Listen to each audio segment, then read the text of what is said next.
everybody, welcome back to Almost Sideways, a place for movie conversation. My name is Adam, and I have a very fun conversation. We've been doing these interviews of, not really interviews, but I like sit-down conversations or film journeys, if you will, with YouTube creators and other podcasters alike. And we love talking about movies here. So, of course, I had to reach out to one of my favorite people that I've interacted and actually become friends with on YouTube through my kind of film journey, and that is Austin Burke, aka the Burkenator. Austin, how are you doing, my friend?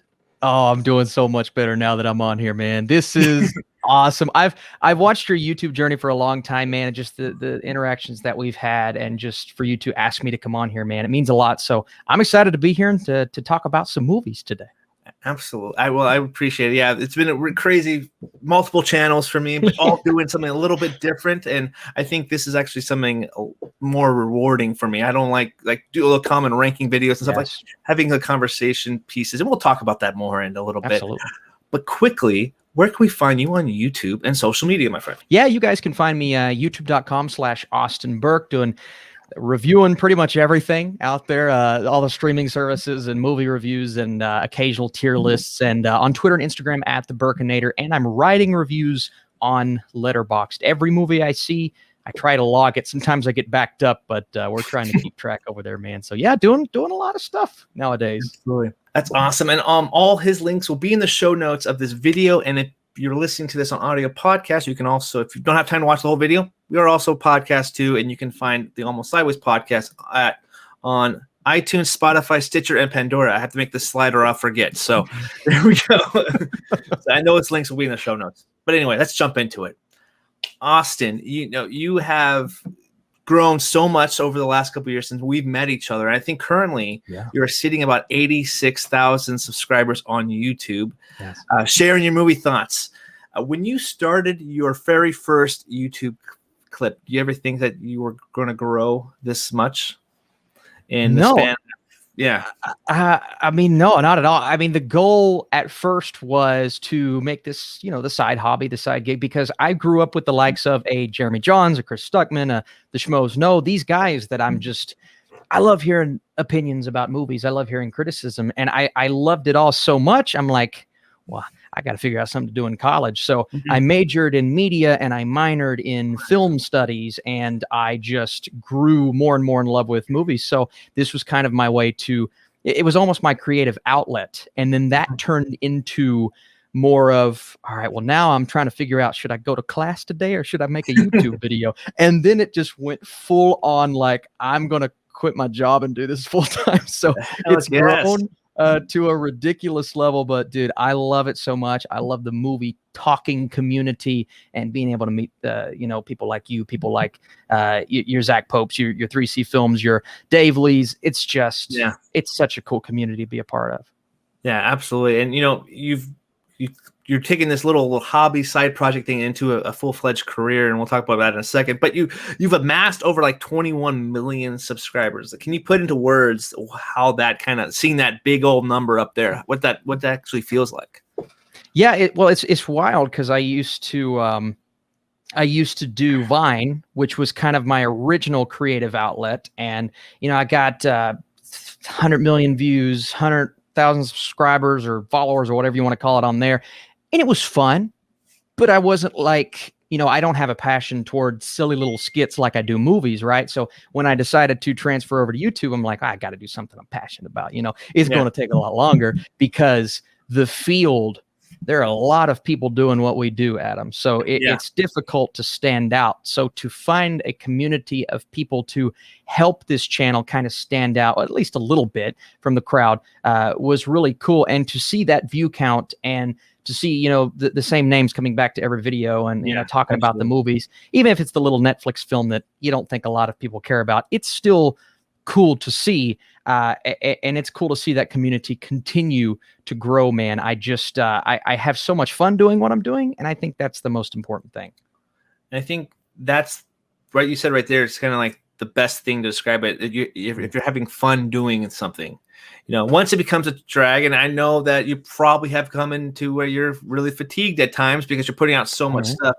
And so you kind of need to rewind the batteries. I know I was there too. And people, you've probably shared this by now. If you're watching it, you've probably seen it. I've had multiple channels before, and I definitely felt that fatigue. And it's especially the first time I really got into YouTube with the original Almost site, which is just myself and doing so many different things, and grew a lot. You run into that. What was the biggest like block of fatigue you've had, if you remember? I remember you when I first started. I was like, oh my God. I remember the first collaboration we did. Was it Ryan O'Toole? I can't remember whose.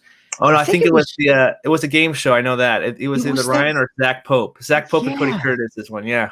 Yes, that's what it was. And I remember meeting you, and I'm like, all right, I'm really nervous, man. I'm nervous. But it was so cool, man. It was so cool. Like, and to run into these kinds of like, here's a week where we're going to have to watch 4 shows and 3 movies, and you get a little fatigued, and I don't like using that word because that makes me sound like I'm ungrateful for watching movies and TV shows. But truly, when you watch that many things, but we're not only watching, right? We're analyzing, we're taking notes, we're trying to jot things down to remember for our video.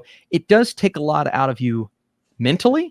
So there have been times, I remember when I first started doing Netflix series, and there was a point a few months in when there was, I believe, like 2 or 3 10-episode shows coming out that weekend. And I knew I would have to skip class that Friday, but don't do this, kids. I knew I would have to skip class that Friday to get all of them watched and binged. And at the time I wasn't receiving screeners, and it's so much different now, because now studios look at YouTubers and they're like, awesome, 2,000 subscribers, 3,000, we're going to give you screeners. And I'm looking at that and I'm like, man, where was that when I was at 2,000-3,000? Because I didn't get my first screener until I was at 40,000 subscribers on YouTube. 40,000 when somebody started taking me seriously. But that's part of how awesome this community is now, because they're taking us seriously. They're seeing that. So now that I get opportunities like that, I can, watch everything in advance, have everything prepared. But I'm telling you, there were moments when I would wake up at 3 a.m., binge 2-3 shows in a row, and consistently get reviews out from Friday, staying up all night into Saturday. And that was like 36-hour days. And there was a point where I almost gave up. And I believe it was late 2017, early 2018. And I just said, I can't do this anymore. But I've said this before. I've said this with other conversations. My wife was actually the one to push me, keep me going. She said, you're not going to stop doing this. I don't care how much you're getting weathered by it. You're not going to stop doing it. And sure enough, it paid off. So that's the one thing that I had to learn, was actually patience. I just had to be patient with the process. And thank goodness I kept going with it. Yeah, absolutely. And I think what I'm so impressed by is obviously how much content you have, but also just how professional and also consistent, and just like how excited you are to talk about these things. And I think that is some of my favorite qualities when I'm watching an Austin Burke video. Like I'm not even interested in something, but you're thrilled I might have to watch it now, type of thing. That's what I really love. So I appreciate Madison pushing you and like say, no, you're gonna be patient with it. Yeah. Yes. She got everything I needed at the time. It's like, she motivated me. She bought me my first set of lights. She bought me my first Yeti microphone. She just did all of that stuff. And I'm like, if I didn't have her, I don't know where I would be right now. Yeah. So everybody needs that motivation in their life, whether it's a brother, a sister, a best friend, someone to just push you and say, keep going, because you're going to get there one day. Absolutely. I guess the one thing, because you're putting out a ton, and you have your wife, and we've talked off camera about future plans and stuff like that too. How do you find for you personally, a balance where you can have that work with your movies, and also like a life balance too, a work-life balance? I think that's kind of a good question. I've asked before, and just going to see different people's process. So what's like kind of an average thing for you looking like? It's honestly still something I'm working on, to find the perfect balance of whether it be, sleep, which is something that I'm still working on. I do not get a lot of sleep. And a lot of it has to do with, there will be days when I will be in the middle of working, what we like to call working, but most of the time it's just me kind of writing down notes during watching a movie and stuff like that. But I'll be in the middle of that, and my wife will come home, and I'll say, I need the next couple of hours. And by the time I'm done, she'll be asleep because she has to get up at 5 o'clock to go to work every morning. So it's like, she goes to bed by 10, I'm done at 9, we get 1 hour together. But we have tried to make more of an effort for, whether it's me getting up a bit earlier or kind of being done around the same time every day. So we at least get 3 to 4 hours together and putting everything else to the side. And maybe that's 2 or 3 times a week, but it really is helping us because we need that time together. But it's also kind of helping me relax on a mental level. Not that I have physical exhaustion. I mean, I go and work out and things like that, but I have friends where, my best bud, he works at UPS and he's constantly moving around, walking, physical. And I told him, I'm like, our jobs are so different because mine is just like exhaustion up here. Yours is exhaustion physically, but we're both working really, really hard to do what we love and to provide for our families. And that's a big thing. That's a big thing that I've ran into. It's like, I don't like telling people I do YouTube. Obviously, I'm not doing YouTube for the money. I'll make that very clear. But it is very important for me. I've always told Madison, it's like, I want to be close to the level that you are in terms of, how we can provide for our little family, my wife and my dog and myself. Right. And now that I'm getting on that level, I'm feeling more comfortable with taking those breaks and not necessarily having to shoehorn in as many movies as I possibly can in one day, because I've grown to appreciate that process a bit more and have patience with, how my channel's performing and things like that. But to say it's stressful doing what we do, it sounds silly, but sometimes you get kind of worried about how your channel's doing every day. Yeah, absolutely. And I think since starting this one, obviously it's considerably smaller at the moment, but we're seeing definitely growth, and it's because we're doing something a little bit different. We're doing kind of podcast long format, cutting down into different segments, and and I don't feel like I have to personally make something different. I can just, the guys are recording something every week, and I can snip up that and it's like, okay, I can take a break, but I don't have to analyze everything. But it's when you're a one-man show, it's kind of taxing, especially if you have a kind of a job, a traditional job, and then you have your other job, and trying to find that balance. And that's something, when I first started, honestly, I did not have a good work-life balance, and it kind of took a toll on my relationship with my wife and even my daughter too. So luckily I had got my wife kicking me into gear and realized that you need this. So I really appreciate her pushing me as well. So yes, absolutely. So you told kids at home not to do something.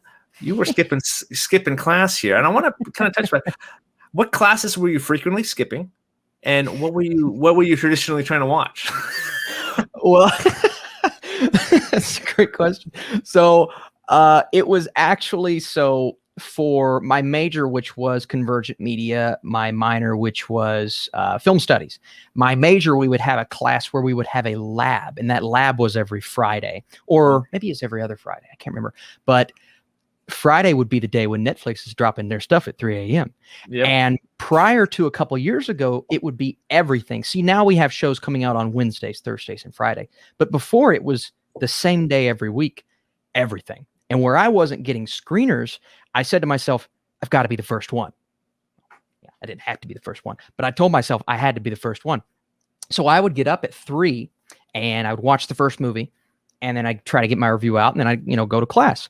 Well, there were some weeks when it would be a 10-hour show, and then there would be a movie that I had to catch as well. So, do I go to my lab, or do I?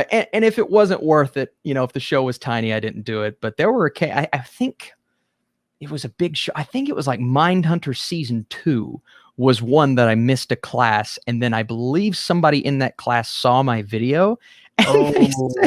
Yeah, it wasn't a professor, thank goodness, but somebody's like, did you skip this class to make this video? And I'm like, yeah. And they're like, oh, okay, all right. And I didn't really know the person that well, but I'm like, thanks for liking and subscribing. So at Thanks least for the view.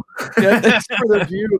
So yeah, I mean, I would not recommend it, especially now that so many more people are on that train and we're all getting screeners and things like that. But at the time, I just felt like it was something, and I wasn't professional. I had a green screen in a closet at one point, and I think it was actually that point when I was filming in my closet. But it was it was definitely something that I took a risk on, because that's a very risky thing, skipping class to make videos. Yeah, definitely some risk that might not have the greatest rewards at time. Thankfully, it paid out for you. 50-50. Yeah, 50-50. Whatever. Give or take. You said you're mentioning you're filming in different weird locations, and one of my videos, when I first started, I learned this from Sean Chandler, and he's a pretty big guy right now. And I'm gonna be brave enough to ask him out, because I was super nervous when I first talked to him on the collab.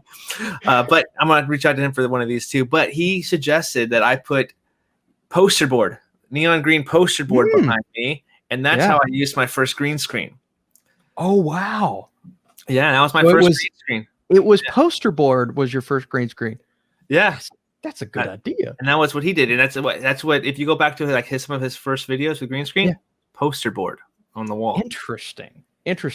I don't know when I got my green screen, because there was a big portion of my channel when I just used all green screen as my background, because I would do various locations. The one was a closet, as you know, and then other ones was like my parents' basement, and then these other places. So I would just take my green screen around with me.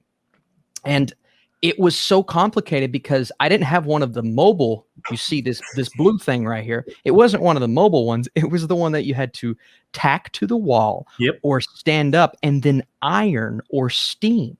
So every time I would set it up, I would have to stand there and steam it for like 10 minutes and make sure it was stretched out to its entirety. So now I'm like, maybe I should have bought one of the mobile green screens, or like you said, just sit some poster board up. That would make life so much easier, man, because it was just such a complicated. But my wife bought me the green screen, so I said, "Thanks, honey," and I just there she goes, man. You're gonna owe her a lot of stock in your the Burke channel. There we go. Speaking of something of different locations, can you explain if you're listening to this on audio? I apologize. Can you explain this location? Yeah, that's well, I mentioned I would take the green screen around to my parents' basement, and I would, but that was actually before I had the green screen. That was my parents' storm shelter. So it was this textured wall, and there were like yellow spots and off-colored spots, but I tried to find the widest part of the storm shelter I could find, because I'm like, oh, that's kind of cool, and they can't really hear me down here for some reason. So storm drains, that's a pretty crazy location. Yeah, man, it was a weird time, because like I just didn't know, where I was supposed to be. It's hard when you're just this college student who's going back and forth from dorm to your first apartment, back to the dorm, to your parents' house every weekend, and you got to film a video everywhere you go. It's nice when you finally get a green screen. But prior to that, I went and grabbed my brother's television to give myself some sort of a background, had to set it up, spend 30 minutes setting it up on this table, man. It was look at that. And I put my mother's blanket on top of the table. There we go, man. If I can unzoom this in, that's some it's ridiculous, man. I didn't even realize that was a blanket before. So until you mentioned that, that's nice. Man, it was a hard, but it was fun. I look back at those moments and I'm like, maybe I'm still not super professional, but look at me now. Look at me now. Better. It's a little bit. Hey, man, we all got to start somewhere. My very first time filming, I told this in the last interview too. It was just a camera in front of my face, and I was like legit, like it was moving around, because that's how I filmed it. And I was like, hey, and then I realized, wait, I could actually get a webcam and just set it up to my. And then that was my process at that time. So good stuff. Let me tell you, the day I got a webcam, because I filmed with my phone, even in the days when my channel finally started growing and things were going good, I was still using a phone. I used a phone until I was at like 30K. And then I went to visit. Here's the funny thing. I went to visit my buddy 3C Films Oh yeah. in Texas, Yeah. and he was using a webcam, and he said, "Hey man, why don't you just use a webcam?" And I'm like, "Yeah, I guess I could." And he actually gave me his extra webcam. So he hooked me up with the first, I guess, legitimate camera that I ever had. And from that point, I'm like, wow, quality makes a difference. But I mean, I was so content, man. I could have just used my phone. I could still be using my phone and be content because, again, quality is very important. And, as you grow, as you progress, you want to keep doing those things. Absolutely. But it is more about the content, in my opinion. It is more about how, much passion you have for that review. And I see people all the time and they're like, how much money do I need to spend to make a YouTube channel? How much money? And I tell them, I'm like, I didn't spend a dime when I started. Not a dime. And, you will find people that don't care as much about that. When you start growing, you can start to invest a little money in it, but you have to find that audience first and just know that they're there for you, not there for all of the other things. Yeah, absolutely. You have to make sure that, they're there for, because they enjoy your thoughts and opinions and not there for the flash, Yes. You got to start somewhere. Yeah, we all got to start somewhere. We have sharing these fun stories and stuff like that too. So it's kind of funny to see where we both started and seeing where we are a little bit now too. It's been fun, this YouTube thing. And when you first start, you don't expect to meet tons of people. And you're just like, I'm just going to be here. I'm going to be this little guy in the corner. If no one watches my videos, great. I don't care. I'm just talking. I need an outlet, and here it is. So, yeah. What?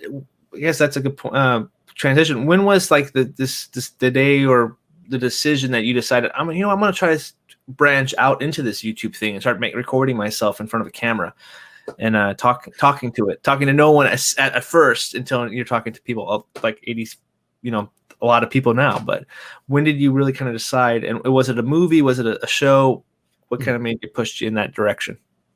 Well, I knew I wanted to take my college degrees and utilize them, but I never imagined it would be YouTube, right? I always thought that I would, maybe I would even think at the time that I could do written, like, write for a newspaper. Maybe at one point I wanted to be a reporter. At one point I wanted to be a sports newscaster. I actually, legitimately, there was a time when I thought I was going into sports, just full on. This was before I really got into my YouTube channel, because I ran Morehead State, which was my college, their basketball coach's television show. I was the producer. I helped direct it, and I would come on and co-host sometimes with him and the actual host. So I really enjoyed that. But there was a part of me that said, you don't really want to go into the news industry just because of how certain things work there. There was a part of me that said, maybe I'm not as passionate about, and don't get me wrong, I love sports, but being a sports broadcaster, you have to kind of love every sport. Yeah. And I'm more of just like a football, basketball guy. So I don't know if that's what I want to be. And then I was watching all of these critics on YouTube, and I said, why don't I just do this for fun and see where it goes? You know what I mean? Why don't I just, but it took me probably from when I decided that process of actually sitting down and doing my first review. I did a couple of trailer reactions, but the first review, which I believe was for Deadpool, and even then it took me so long to keep getting reviews out because I'm like, that wasn't very good. It took forever because I was so afraid of what people would think. And going back and watching that now, I was much more peppy, and I tried to use transitions, and I had a dumb border over my videos for some reason. I don't know why I did that, but I was terrified because I just didn't know if people would like me or care. And thankfully, I don't know if a lot of people like me, but thankfully I found some people that maybe responded to the way that I did reviews, and that gave me a little bit of confidence. But getting to that point, man, it had to be 6 months to a year before I actually settled down and said, I think I can do this. And I did it. Yeah, absolutely. And it's a process, because even at certain times, depending on what your movie you're talking about, it's kind of hard to talk about certain things. You're talking a natural conversation. Like some movies are really hard to review, or a lot harder to review than other movies. And I find myself sometimes kind of struggling with what words to say, what words, not to repeat. And, and I feel pretty comfortable in front of the camera, and still tough after so many years. And yeah, it's crazy. And it's wild because I'd always done, like in high school, I was the anchor on our school's news show. And in college, I did it's like a Today show where we would do random things and talk about things. And I did something called News Center where I would be the lead anchor. And, I was so confident in that. And I always thought I would end up on television. But when I sat down to do my first YouTube video, I was like, I'd done it in front of studio audiences and everything. I was like, I don't know what I'm doing. I have no clue what I'm doing. And there was no one in the room. It was just me. So it's the idea of, at this point, the idea of way more people than a studio audience, watching me, criticizing me. You don't know what they're saying because you're not in the same room with them. And I had to cope with that mentally. I'm like, will this work? And does this format suit my personality? And now I'm much more comfortable doing this. Yeah. And I feel like if I went back into that world, I would be a little bit more terrified because I haven't done it in so long. But it took a while to kind of transition from the live show with other people in the room, lights, camera, action, to here's Austin and his phone. All right. It's awkward, man. Nice. A quick detour question for you. You said you were really kind of thinking about sports and football. We like sports here on the show too. What's your team? Are you like more college? Are you professional? What basketball and football teams are you going for? So I grew up a UK fan. I live in Kentucky. So obviously, UK basketball, 2012 national champs, baby. Woo, we sucked this year though. And football's been rough. It's been a rough journey. And then I just love college football. It's funny because I played basketball in high school and, I wasn't outstanding or anything, but I thought I was pretty good at basketball. But I've actually grown to love football way more in my college years because that's just been kind of my, fantasy football, this and that. Now on the NFL level, which is my favorite because I am locked in whenever, just from August to Super Bowl, I am locked in on the NFL. I am a Pittsburgh Steelers fan, which is semi-random, but my dad actually grew up very close to Pittsburgh, so he was a Steelers fan. Most of his brothers were Steelers fans, and I've really grown up with that culture and nice. Just wearing the black and gold it's random because I live in Kentucky, but man, I live and breathe Pittsburgh Steelers football. Unfortunately, you said the wrong team, so this interview is over. No, wait. Who's your team? No, well. My wife left. Seahawks. The Seattle Seahawks is because we're up in Washington. But my wife's a diehard San Francisco 49ers fan too. So how does that work?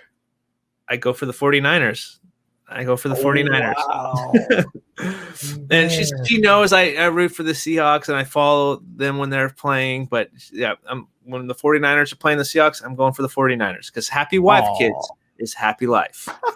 Hey, you're better man than me. My wife grew up a Florida Gators fan. I am a Kentucky fan. I said I will never in a million years root for the Florida Gators. Good luck. So whenever Florida played UK, it was bad. But now she works for UK, so now she is a UK fan. There we go. She has come to the dark side. Corrupted her. It feels so good, man. Yeah, but my major sports team is the Seattle Mariners, which is I'm a baseball guy, so nice. I'm definitely a Mariners. So next year's our year, 2027. Here we come. We're gonna be good one day. Anyway, one of these days, man. I'm a glutton for punishment. Anyway, let's get back to movies. One of the things growing up, I guess, is being a movie fan. You had to start somewhere. Was there a movie growing up as a kid that you were like you just gravitated to? For me, it was Back to the Future and Star Wars and Raiders of the Lost Ark. Those are my niches. I think that's kind of a traditional answer growing up as a kid. But what kind of movies that you really gravitated to as a kid? Yeah, I mean, I loved your classics, your Star Wars, incredible, your Lord of the Rings. Even as a kid, I was in awe of. When I was 10 years old, Batman Begins came out. So I really, and honestly, when I was younger than that, I didn't hate like your Batman and Robins, even though it was really cheesy. Now I look back and I'm like, those are fun. I loved them as a kid, though. I had all the action figures. Yeah. But when Batman Begins came out, I really just fell in love with that character. But then The Dark Knight showed me that superhero movies can be something more than that, right?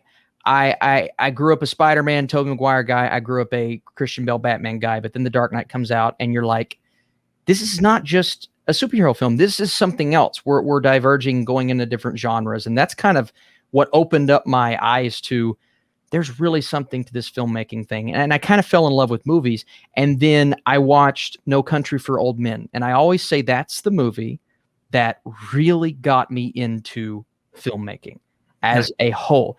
The idea of not utilizing a score for that film, the idea of giving us characters, fleshing them out in that way, one of the best villains you've ever seen, the conversations, and then the way that movie ends, I won't throw spoilers out there, 2007, but the way that movie ends, I was in awe because I'm like, I don't understand it. Should I understand it? But I don't understand it. So it's one of those films that you have to go back to and rewatch just to kind of appreciate where it goes. And now it's one of my favorite movies of all time.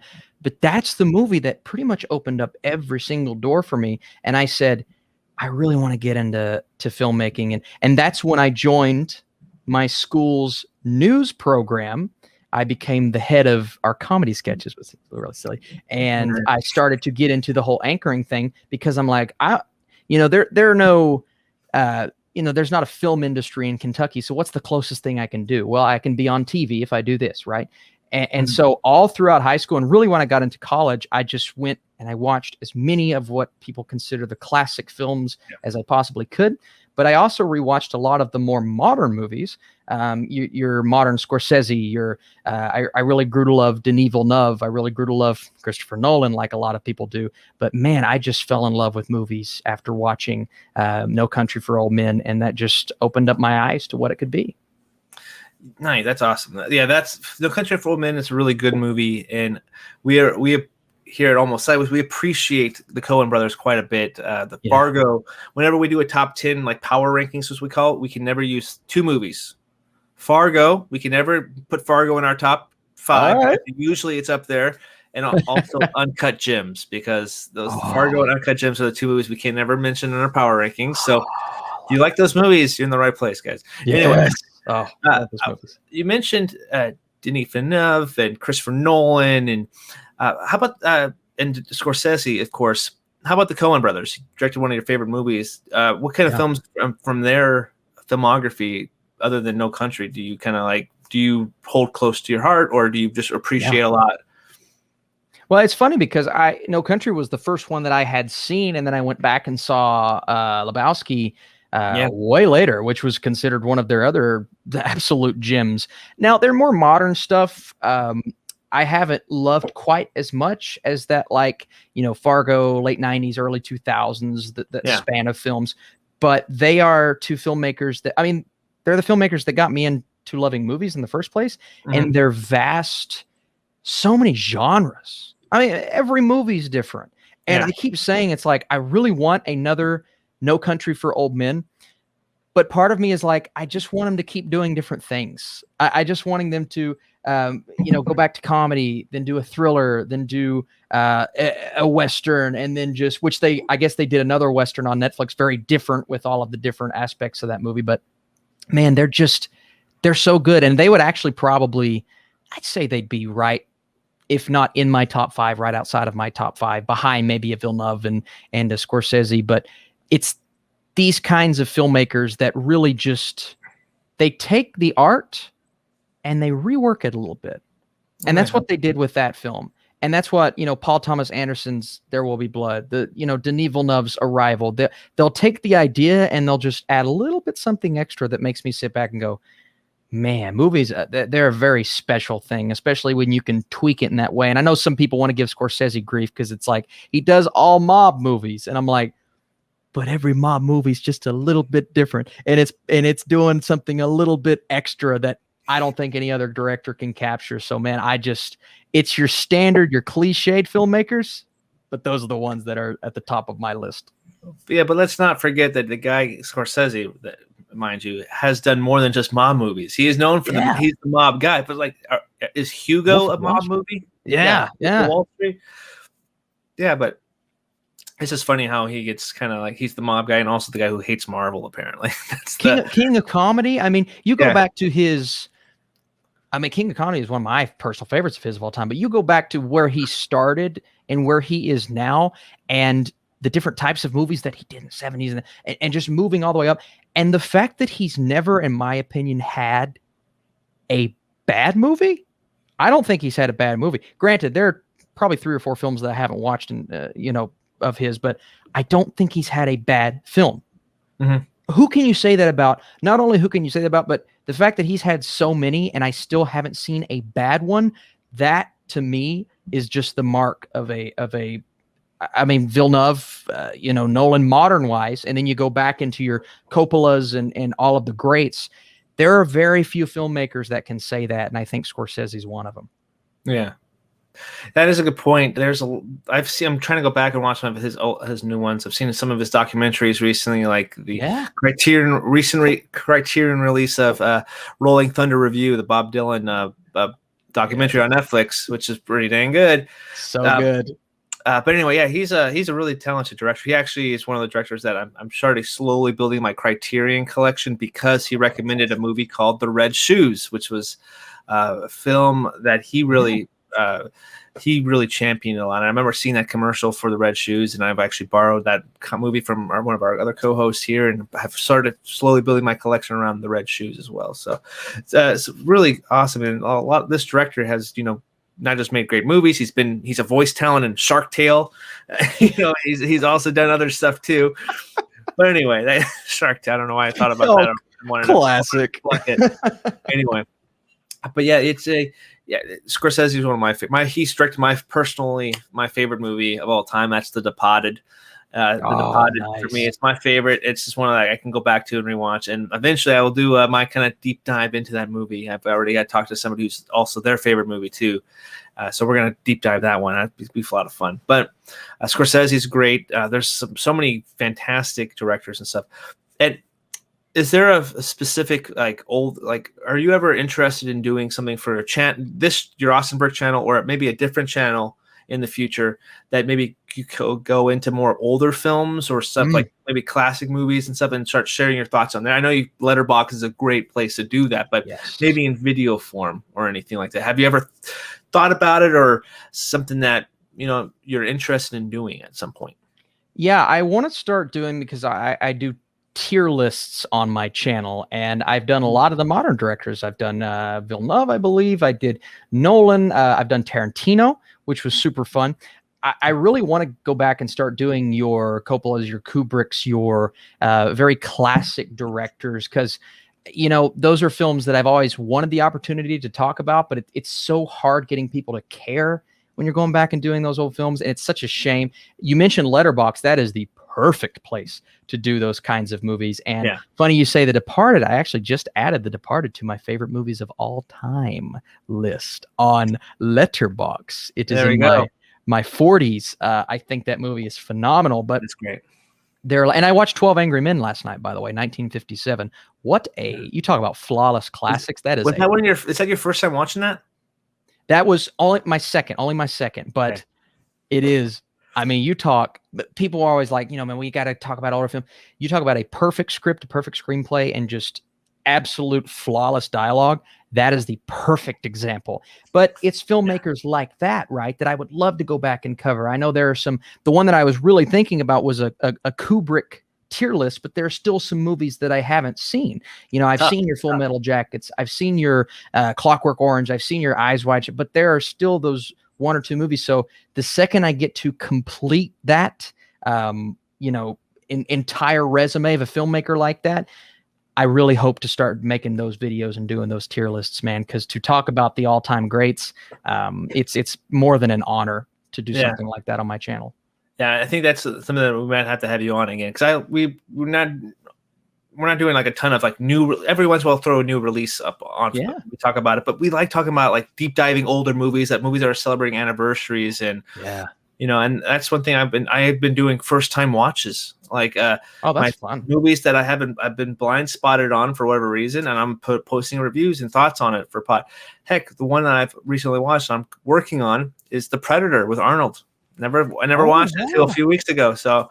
that will be a review at some point coming down the line. So I might have to have you on. Maybe we can blind spot a movie together and have you on. We can talk about one of those. So it'll be fun and deep dive something. So yeah, older movies are sometimes they're a little harder to get into. I'm not going to lie on that. It's like every older movie is great, but you did mention 12 Angry Men. Top 5 favorite movie of all time for me. So great. And I've got my wife actually really into that movie too. And that's got a Criterion release for me too. And I bought that one. I snagged that one right up. So, oh man. We're talking about some of our favorite movies of all time. Such a broad category.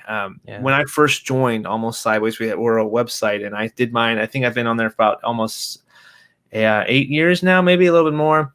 I posted my top 100, and like my top 100 was a bunch of like normal movies, pretty fanboy movies type of thing. And it wasn't like I had like Air Force One with Harrison Ford at number 100. Like that's my list. My list was like, looking back now, it's like, this is kind of ridiculous. But now I'm watching a bunch of older stuff and really getting invested. What are movies that are embodying your top 100? You don't have to give me just some random choices that appear on your list. Yeah, I mean, I don't think mine is as good of a mixture as I would want it to be. There's still some classic films that I've wanted to get a revisit in before I add them to my list, because it's like, obviously, Godfather Part 2. I think Part 2 would probably make my top 50, but it's been so long since I've seen it, I don't have it on there. But the movies that make out my list, some of the older films, I say older, they're not that old. A movie like Goodfellas, right? Yeah, one of my favorites of all time. A blockbuster like Terminator 2, a Back to the Future, a Saving Private Ryan. Those are all firmly within my top 30. 12 Angry Men, which I just rewatched, is in my top 30 of all time. And then I get into Shawshank is another one. And then I get into the more modern films like A Social Network, which is in my top 10 movies of all time. I mentioned No Country for Old Men. I mentioned Eternal Sunshine of the Spotless Mind. I try to, keep a range on there. Of course, I've got my blockbusters. I love my Marvel movies, and I love my Star Wars movies. I've got Empire Strikes Back fairly high, and then my Nolan. But the ones that stick out to me are your Whiplashes, your Social Networks, your films that don't come around all often, if that makes sense. You're varying genres that range across the board, and then you insert some of those older films. Again, I wish my list was a bit more well-rounded from 1950s, 1960s, those kinds of films, but those are just ones that I have to take time and revisit. Or there are a lot of classics I haven't seen, man. So you mentioned first-time watches. That would be fun for me because there are quite a few I need to see. I think there's quite a few for me too, like Godfather Part 2. I've never seen it. Well, it's been a long time. I've seen it one time, and I want to go back so bad because I thought it was phenomenal. Yeah, we might. Yeah, there we go. There's the conversation. We're getting to awards season, and obviously, you're covering that quite a bit on your channel. But there's one movie that right when I saw the nomination for, I was like, Austin Burke. When I talk to him, we need to talk about Thomas Vinterberg's Another Round. Okay, so this is my favorite movie of 2020. So this and Sound of Metal was my favorite film of 2 favorite films. So number 1 and number 2. Nice. Yeah. So when I saw his nomination, I thought it was kind of the crazy pick, not crazy good, just out of the blue. Like, was not expecting that to be nominated. Of course, I think everybody had Sorkin coming in there, but how stoked were you when that happened? Oh, I was fired up, man. That film means so much to me, and it's wild because I'm not one that drinks very often, and that's kind of the crux of the film, right? But to see so much in those characters that I related to and that I just gravitated toward, and the journey that they go on, and Mikkelsen's performance, and obviously his direction, which is Oscar worthy. Yeah. I genuinely think that's a film that could hit me and resonate with me for a long time. And so that and Soul were I have them 1 and 2, but they are tied essentially as my favorite movie of last year. I feel like when I watch Another Round again, it's just going to be in first place and just nothing else. Because man, it is just, and I'm glad you agree with me. It is a special film, and I think it deserves every Oscar, but that's just me. Yeah, I think Mads Mikkelsen, he's been slowly becoming one of the best. And I love Thomas Vinterberg. I want to go back and rewatch some more. I don't know if you've seen it, though, but The Hunt is probably one of my favorite films of the last decade. It's my top 10. Man, everybody keeps telling me, Austin, you've got to see The Hunt, because I loved Another Round so much. Yeah. And I keep putting it off. And on my Patreon page, we're going back and revisiting the years and talking about our favorite movies from 2010, 2011, 2012. When we got to the year of The Hunt, I have never wanted to watch a movie more because of what people were telling me about that film. So I'll tell you what, that might be the next movie I have to go watch, because just talking about it is like giving me chills. Yeah. So I really want to see that. It's such a tough watch, though. Like, okay, I'm sure you know, because of subject matter. But it's a tough watch, but it's such an enthralling watch, and it's not something. It's a movie that hits you and sticks with you. And Mods, man, he's such a great. He can do anything, and that's why, like, he's such a great talent. And I watched a clip of Casino Royale. That's when I first was introduced for him and James Bond, the poker scene. Like, he's just such a captivating guy, presence on camera. So one of my favorites. Anyway, let's go back to this film journey experience. You're not just talking about film on YouTube or anything. You started a podcast. You're part of a podcast. Started a podcast. You've been doing podcast work recently too, adding even more things to your ongoing resume. How's your podcasting journey been? And who's also part of your team for that?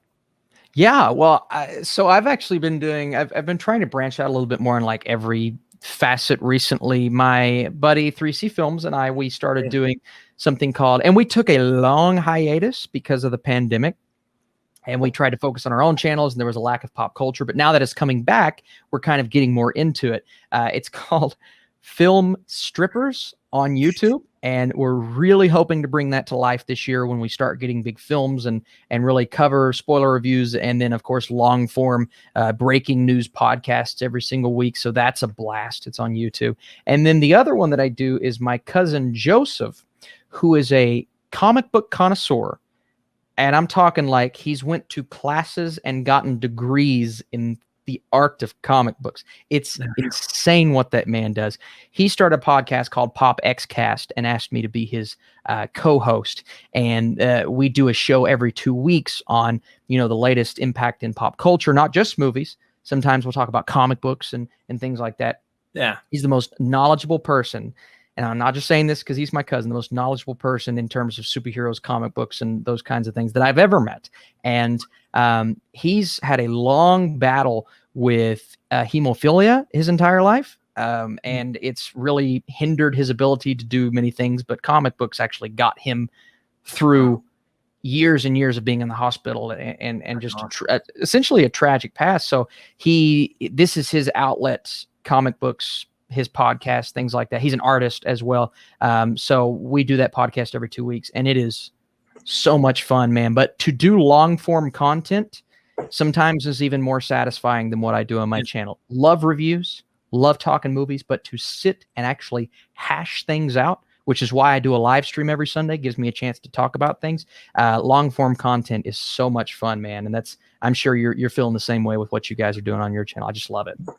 Yeah, absolutely. It's been kind of great and interesting. I want to, before I get too far on the long form thing, are your guys' podcasts up on any other audio versions or just on YouTube? Yeah, absolutely. We're on YouTube. Both podcasts are on YouTube, and then both podcasts are on iTunes and Spotify. So you can find those anywhere. We're trying to build a YouTube channel with PopXcast, but 3C Films, we're trying to get the audio feed kind of built up for Film Strippers once we start back officially in a couple of weeks. So it's fun though, man. Again, it's one of those things that you want to branch out and do something different.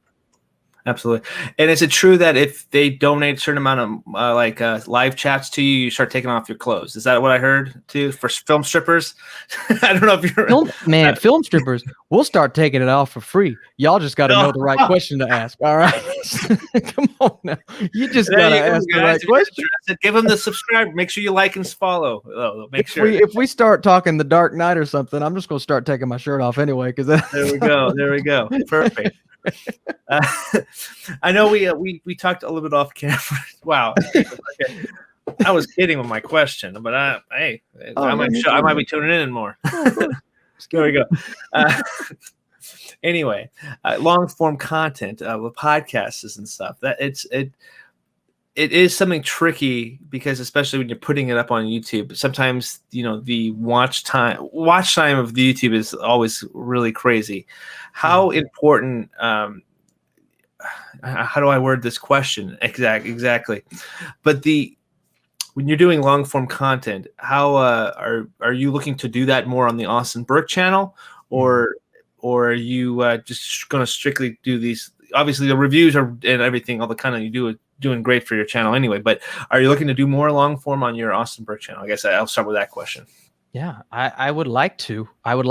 It's always nerve-wracking when you branch out and do something different on your own channel, because it's like we're kind of working outside the comfort zone, and I don't know if other people are going to like that, if that makes sense. Yeah, but I would love to start doing more. I do live streams. I started that late last year, just to give myself a bit of long form content on the channel. I'll answer questions. I'll maybe talk about WandaVision for an hour, do a little bit of a spoiler review, which is fun. But I definitely want to start doing more, maybe some longer spoiler-centric videos, some tier lists where I go through 20 movies. I almost did a 2020 tier list, but I watched like 200-something movies, and I'm like, I don't know how I'd be able to do that. But who knows? Maybe 2021's my year, man. Maybe I take 8 hours and just like, let's do this, Adam. So let's do it.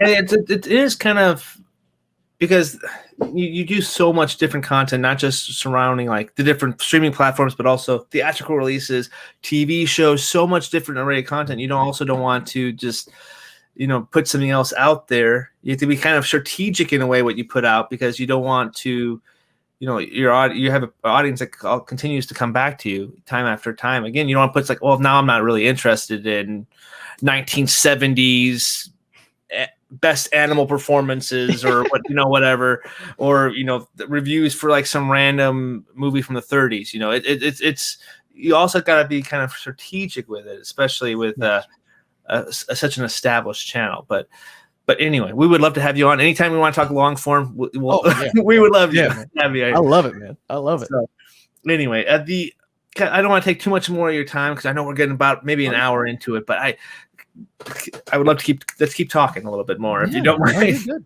Yeah, absolutely. Okay, perfect, man. Lost my train of thought. Where was I going with that? I do that a lot. That's the bad thing about long form. Sometimes like I get going and I forget my next question. So I got it.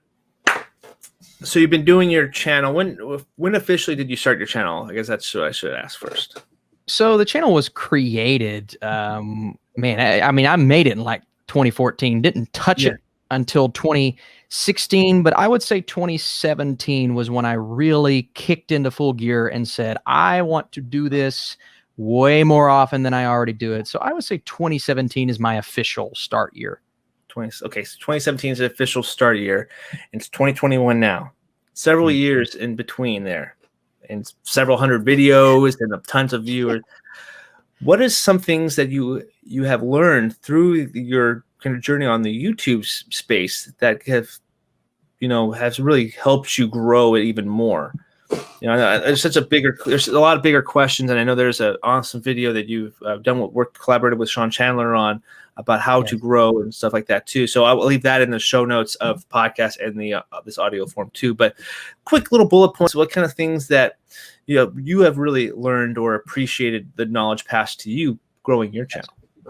Oh, absolutely, man. I think it's important to find which funny enough, it's the kind of topic of the video that I did with Sean Chandler is find your niche, meaning find something that allows you to maybe stand out a little bit. And, you're not always going to be the lone person doing those kinds of videos. But when I found my streaming service reviews, my Netflix reviews specifically, were working and not a lot of other people were doing it at that point. And now way more people do it. And I like the fact that they're doing it because it's like, all right, this has kind of become a thing now. But at the time, I was essentially the only one doing it. So people would seek out these videos and I would be the first one and sometimes the only one that would have reviewed it. And that's something that I was looking for a long time. I'm thinking, where's Jeremy John's review of this random Netflix movie? Where is this? Where is that? And I just never found it. So Yeah. I think the ultimate piece of advice is if there's something that you have always wanted to see in the movie critic space, you could be the first one. You know what I mean? If there's an idea that you're thinking, man, why doesn't anybody do this? I think, why not? And people always say until you actually do it, because it took me forever to sit down and do it. I feel like if I would have committed to my channel 2 years earlier, I would be in way better shape at this point. Yeah. But I finally did it and it paid off. So find your niche. Make sure you stay patient when things aren't going your way, and not every video is going to work. And I think part of the struggle with these Netflix reviews that I still do is, some shows and movies people just don't care about. But then you get this random movie from Switzerland that people are, is all the rage. And you're like, I'm glad I watched 4 movies that day and there was one movie that people cared about. You know what I mean? So it's and that's why I watch so many shows and do so many movies, because it's like I want to find, but it's not just I want to find it because, I got to get all the views. I got to do this. Yeah. I would be looking for a review. And I love reviewing movies. It's something I'm passionate about. And I want people to be like, hey, that guy reviews movies and, maybe he does a good job. So I do what I think I would be seeking out, wanting reviews for these random movies. And I think that's a super fun niche to have. And I encourage everybody who's looking, just find something that allows you to stand out from the crowd. Then you can do the movie reviews. Then you can go to the theater, come home and record a review, but make sure you have one thing that kind of sets you apart. And if you can find that, then I think you're in very good shape. But if you're just doing it as a hobby, just make sure you're putting passion into your videos, because that's very important. Another thing is be sure to engage. Don't just make videos so people will, come in and leave a comment. You never say anything to them. If somebody leaves a comment and asks a great question and you're aware that they left that comment, answer their question. You know what I mean? Engage, start a conversation. I always say that in my videos, but it's true. Like that makes people care and want to come back. And I think I've actually found some really cool people in my comments that come back to every video and they're just like, what's up? And I'm like, hey, it's you again. You know what I mean? Like, I love that interaction. Mm-hmm. So be sure to engage with other people, and that makes them want to come back and watch more. Yeah, that's a big one. Especially we respond to every comment, and it's like, that's so important, because you can't have, like, for us, I said it before, Almost Like was the place for movie conversation. How can I have a conversation with you if I'm not going to respond to you? Absolutely. That's the thing. So exactly. You have to be engaging with people, even if it's just like, oh yeah, it's a really great point. What did you think about this? And then you give it back to them. Now they have to try to respond to you. If they don't respond, it's okay. But then you've opened up the gate where, hey, I'm going to be consistent and be not with my videos, but also with my conversation too. Absolutely. Great piece of advice there. Finding your niche is really cool too. I'm trying to put more of these out there, but if you want a niche of Nicolas Cage movies, we have a guy on our podcast that he's been doing journeys into the Cager, as we call it, the Cager, awesome. Where he's been reviewing every single Nicolas Cage movie that he hasn't watched up to this point, and he actually tells you where this film places in his filmography for him. That's cool. So I haven't uploaded this review yet, though, but he just reviewed for the very first time Teen Titans Go to the Movies. So Todd, so it's been fun. He's been reviewing like movies from like the Cotton Club, where he has Nicolas Cage as kind of a small role. 2 bigger roles were like The Frozen Ground is one, like wow. Crazy. Heck, I'm going to be taking a journey into the Cager soon. I have a Honeymoon in Vegas that I want to watch too. So it's another one with crazy little films there. So Nicolas Cage has a fan base, and one of our more popular videos on here is like a 3-minute video clip of Todd talking about Next from 2007. 2,000 views. Well, that's perfect. That is finding a group of people. People will seek that out, and they're going to say, this guy, he talks about Nicolas Cage movies. That's something I want to see. That is the perfect example. And you would never in a million years think something like that. But I'm telling you, if you are the only one doing it or amongst the only ones doing it, there is always going to be an audience for something like that. Yeah. So don't be afraid to expand out, do something different. If it doesn't work, so be it. I've tried plenty of things that don't work. And according to a lot of people, what I'm doing now doesn't work. But it's okay. If you have confidence, do it. And I'm sure people, at least a small group of people, will respond. Heck yeah, and that's the beautiful thing. Like, that's why I really appreciate Todd. He's probably the person that I know that has seen the most movies of anybody. He's seen like over like 5,000, I want to say, roughly. Like, he's seen so many movies, like some movies I've never even heard of. But he loves movies, and he's passionate about it. Like, everybody on like our podcast is like passionate about some kind of thing. So finding a niche is really key. And like his film knowledge is crazy, but he loves Nicolas Cage, so he's been watching everything, even the stuff he's like, this is horrible. Like, this is like, how did this get made? Oh, because Nicolas Cage was in it. That's why. So finding a niche is pretty key. So definitely, and also engage. So yeah, that's pretty cool. Well, it's kind of like, so I try to watch as many new releases as I can. A lot of it has to do with, there's this really weird passion that I have.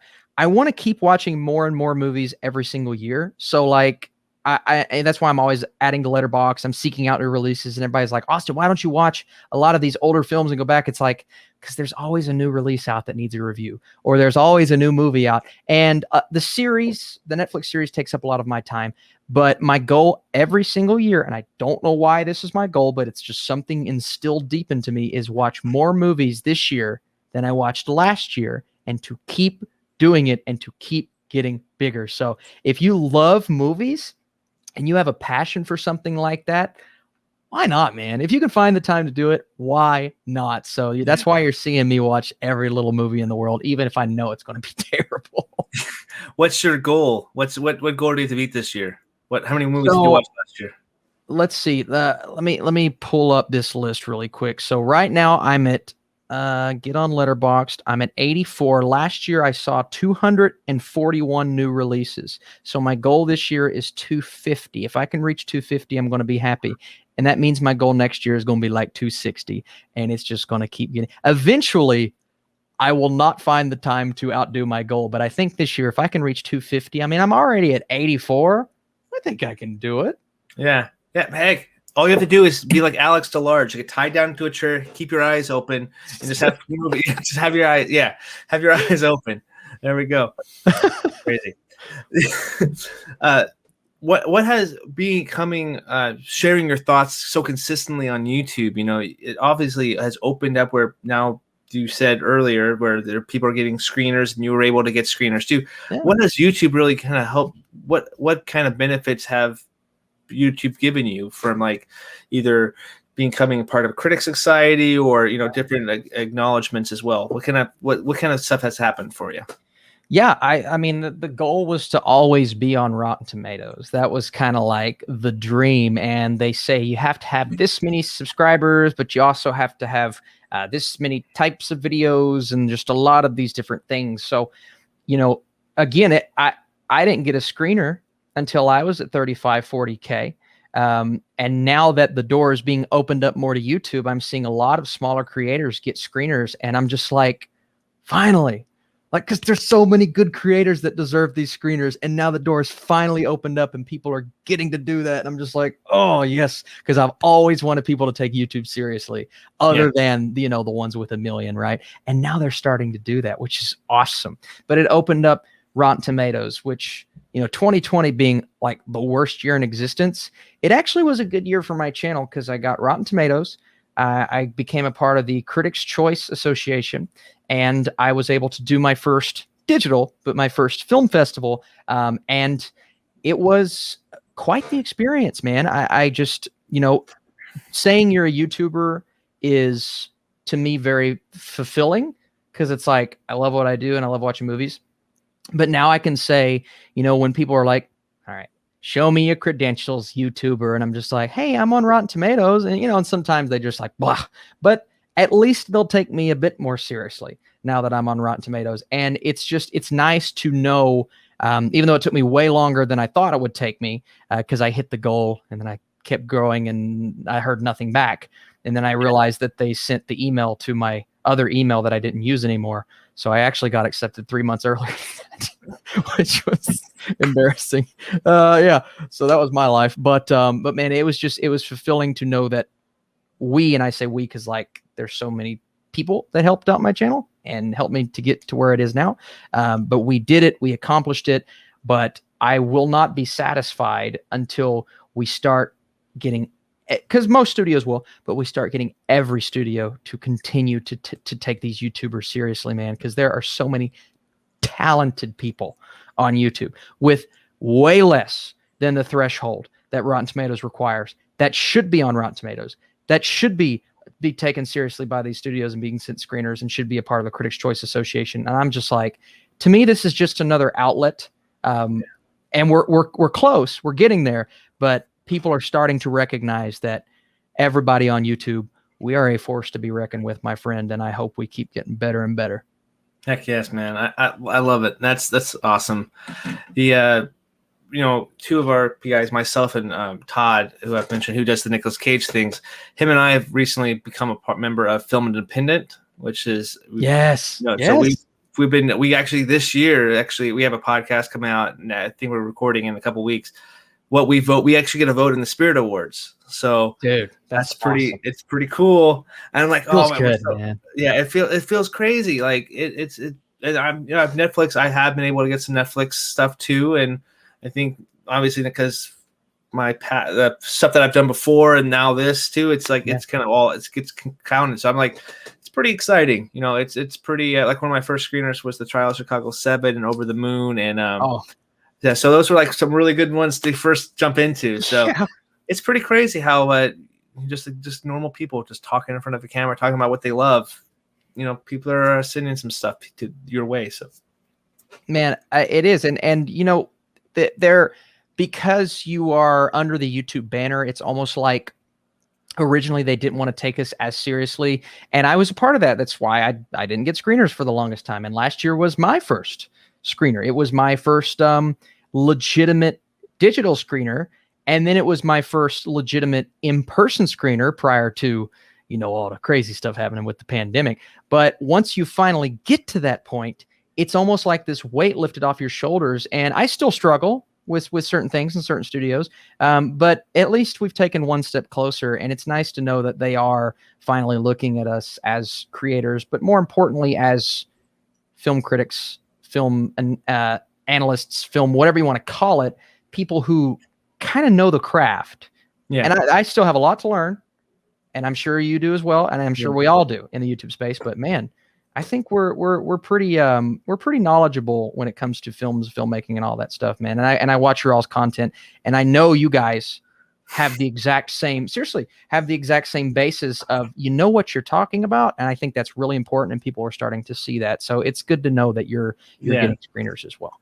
Absolutely, and it's there's 4 of us doing this thing, and when we all do like our big live, like we're all together. It's like all 4 of us come from different ways of thinking of stuff. We have the one more like the critical minded. We have different. We got guys who are fanboys, and myself. I'm the only one who watches the animated Batman movies, but those are good. Dang it! So I love. So yeah, we have a big array of stuff, and it's like we all are passionate, and we can all see each other's points, but also kind of debate their points. Like, is it really that as good as you're saying it? It's been fun. It's so fun to just talk about the films too. So it's pretty exciting. I agree, man. One last question before we kind of wrap it up, because I don't take too much of your time. But goals. You should always have goals for your channel. We're 3 months in, almost 4 months into this 2021 already. What goals would you like to accomplish personally, and also with your YouTube channel for your content before the year ends? Well, I think on a personal level, I've always wanted to become a more patient person.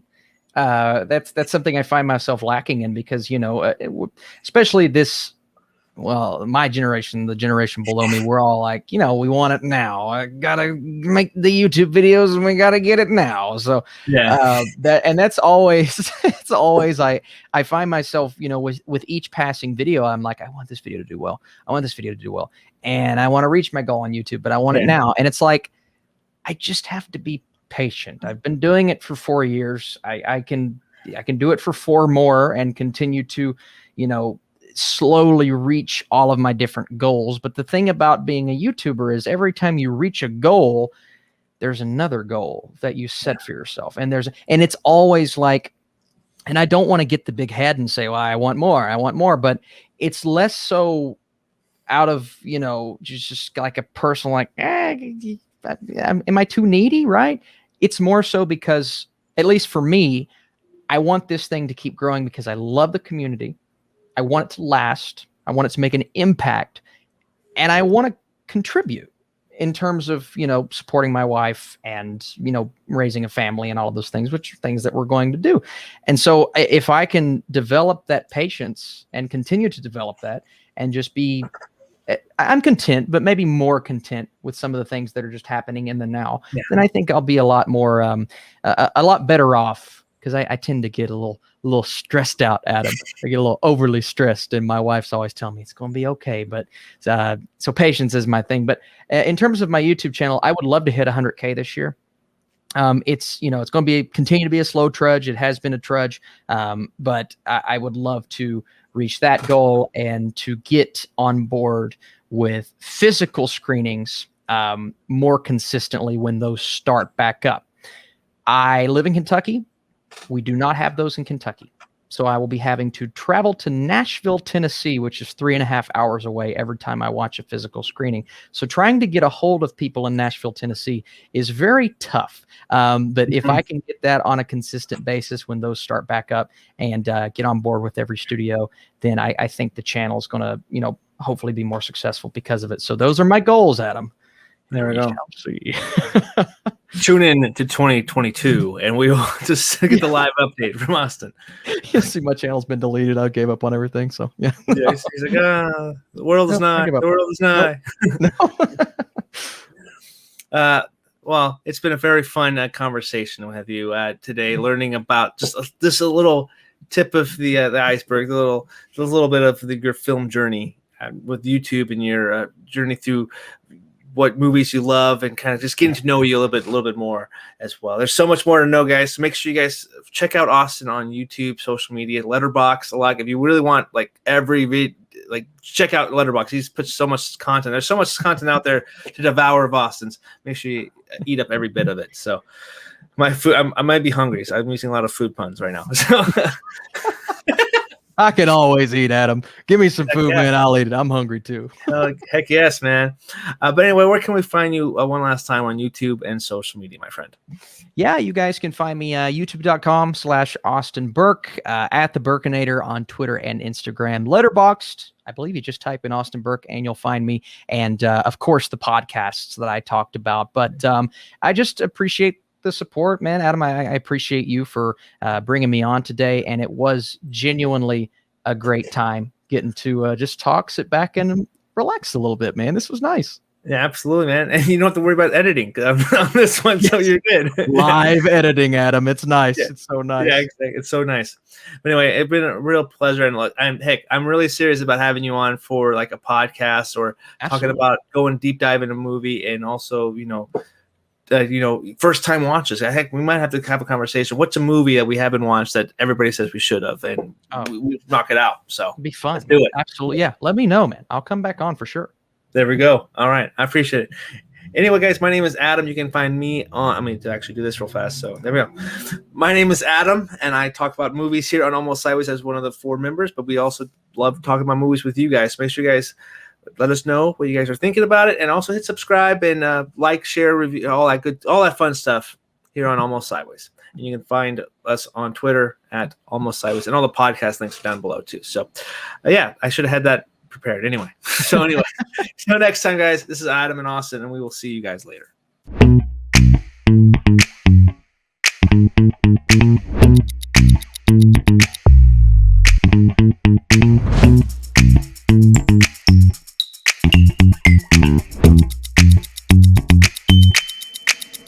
you.